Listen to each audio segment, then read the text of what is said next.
Ever pondered if your opinion could spark a global debate? Well, you're not alone. We live in a world filled with questions, queries that divide us, unite us, and sometimes leave us pondering late into the night. It's these very questions that make up the fabric of our society, the pulse of our civilization. And it's these questions we're going to delve into today. We're embarking on a journey of exploration, a deep dive into 10 of the most fiercely debated topics of our time, from the pressing threat of climate change to the legalization of recreational drugs, from the necessity of gun control to the contentious issue of abortion and beyond. We're venturing into the realms of healthcare, the gender wage gap, immigration, free speech, affirmative action, and even the potential dangers of artificial intelligence. Ready to dive in? Let's start with an issue that's been heating up in recent years. Climate change, real or just a scare tactic? We're delving into a topic that has quite literally become a hot topic across the globe. Climate change. Is it an imminent threat or merely an exaggerated ploy?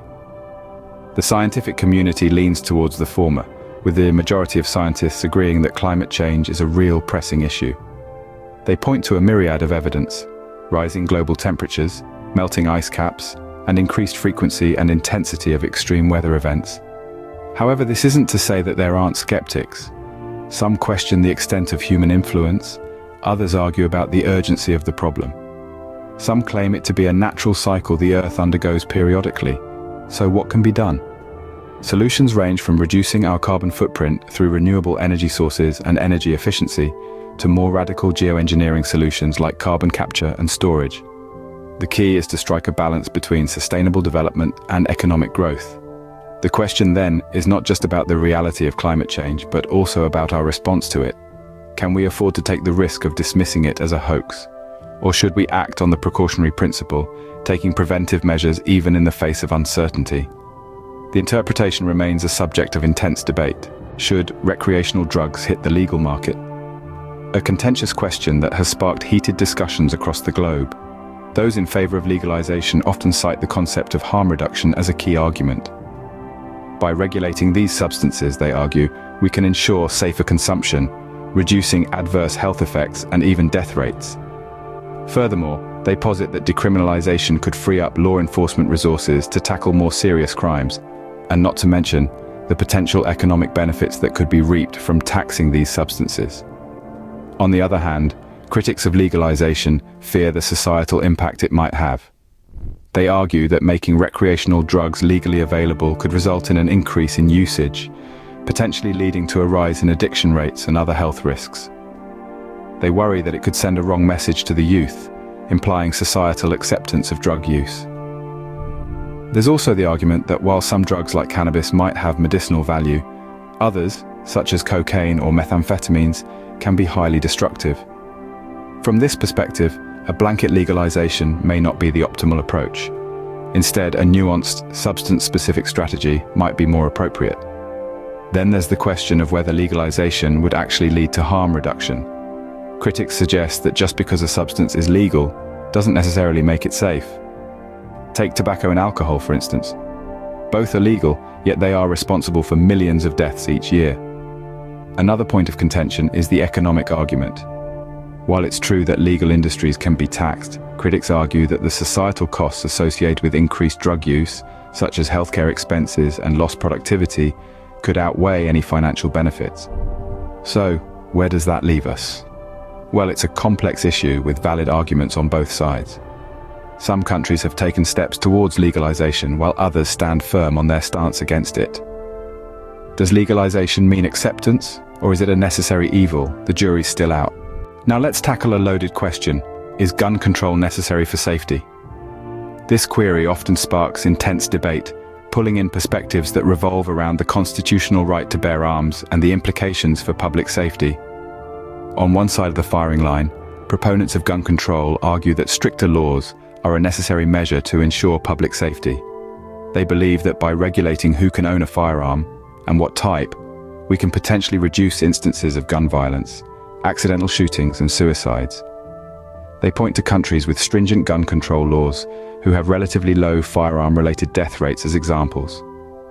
On the opposite side, those against gun control see it as an infringement on their rights. They assert that the right to bear arms is a fundamental freedom protected by the Constitution, necessary for personal protection, and as a safeguard against potential government tyranny. They argue that criminals, by definition, do not obey laws, and thus gun control would only disarm law-abiding citizens, leaving them vulnerable. This debate often boils down to two key issues: the interpretation of constitutional rights and the effectiveness of gun control measures in enhancing public safety. Both sides have valid points, and both sides care deeply about the safety and freedom of their fellow citizens. In the end, it's a question of freedom versus safety, a balance not easily achieved. Moving on to a contentious topic: should abortion be legal? A question that stirs emotions and triggers intense discussions across the globe. The answer, like the issue itself, is far from black and white, mingling in shades of grey that reflect our diverse moral, ethical, and legal viewpoints. On one hand, we have those who advocate for the right to choose. They uphold autonomy, emphasizing that decisions about a woman's body should be made by the woman herself. They argue that access to safe, legal abortions is an integral part of reproductive rights, contributing to gender equality and public health. On the other hand, we have those who champion the rights of the unborn. They argue from a moral and ethical standpoint, contending that life begins at conception, and thus, abortion is akin to taking a life. They assert that society has a responsibility to protect the most vulnerable, including unborn children. Then there's the legal perspective. Some argue that laws should not dictate personal decisions, while others maintain that laws should protect potential life. The legal debate often intertwines with the moral and ethical arguments, adding another layer of complexity to the issue. And so we find ourselves in the midst of a debate that is as multifaceted as it is divisive. A debate that touches on our most deeply held beliefs about life, rights, and the role of law in society. A deeply personal issue, the abortion debate shows no signs of resolution. Next, we delve into a life-or-death question. Is universal healthcare feasible? A question that is as much about economics and politics as it is about the value we place on human life. Universal healthcare, the dream of every citizen being able to access medical care without worrying about the ability to pay, exists in various forms across the world. From the tax-funded National Health Service in the United Kingdom to the mandatory health insurance model in Germany, these systems demonstrate that universal healthcare is possible. But is it feasible everywhere? Well, that's where the debate heats up. Advocates argue that healthcare is a fundamental human right, and no one should be denied access because of their financial status. They point to countries like Canada and the Nordic nations, where universal healthcare systems provide high-quality care to all citizens. On the other hand, critics argue that these systems are not without their flaws. Long waiting times, high taxes, and sometimes a perceived lack of choice are common criticisms. They argue that a free market approach fosters competition, driving innovation and quality up, while keeping costs down. The United States, for example, does not have a universal healthcare system. Instead, it relies heavily on private insurance, with government programs covering certain demographics, such as the elderly and low-income individuals. Critics of this system point to the high cost of care and the significant number of uninsured or underinsured individuals as evidence of its failings. In essence, the feasibility of universal healthcare depends on a complex interplay of factors. Economic realities, societal values, and political will all play a part. Each system has its strengths and weaknesses, and what works in one country may not work in another. The debate around universal healthcare is not about whether it's desirable. Most agree that in an ideal world, everyone would have access to quality healthcare. The real controversy lies in how to make this dream a reality, and who should bear the cost. Healthcare for all, an admirable goal, but achieving it is a whole other debate. We're switching gears for a quick-fire round, tackling several hot topics in rapid succession.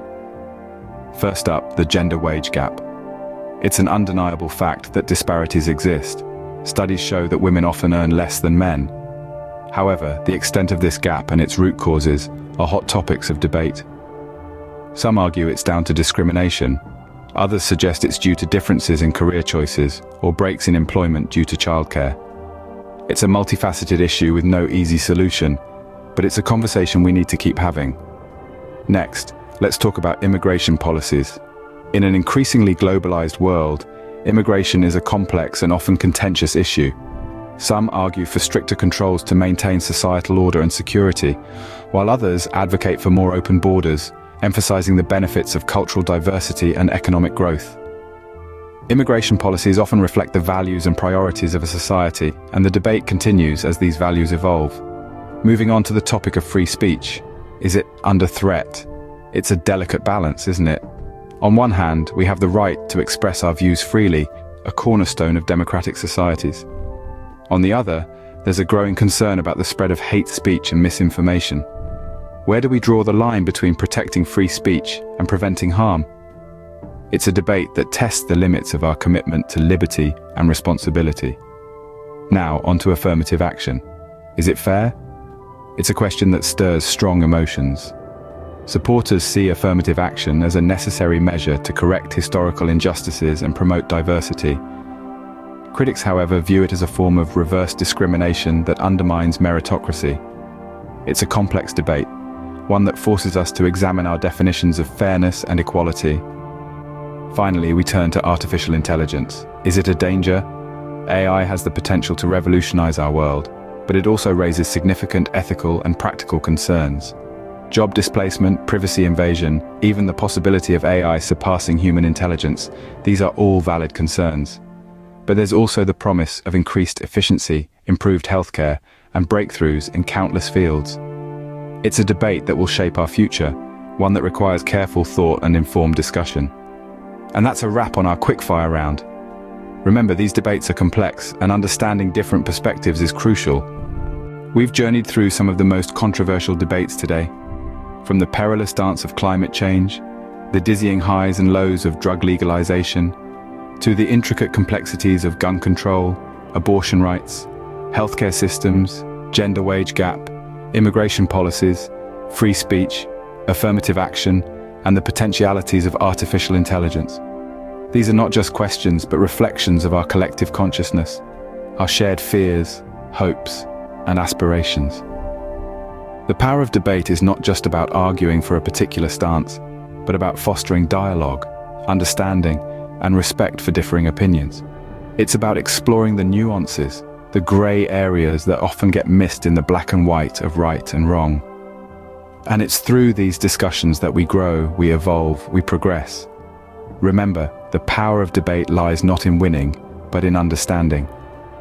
Until next time, keep the conversation going. If you enjoyed this video, don't forget to like, subscribe, and keep the conversation going in the comments below.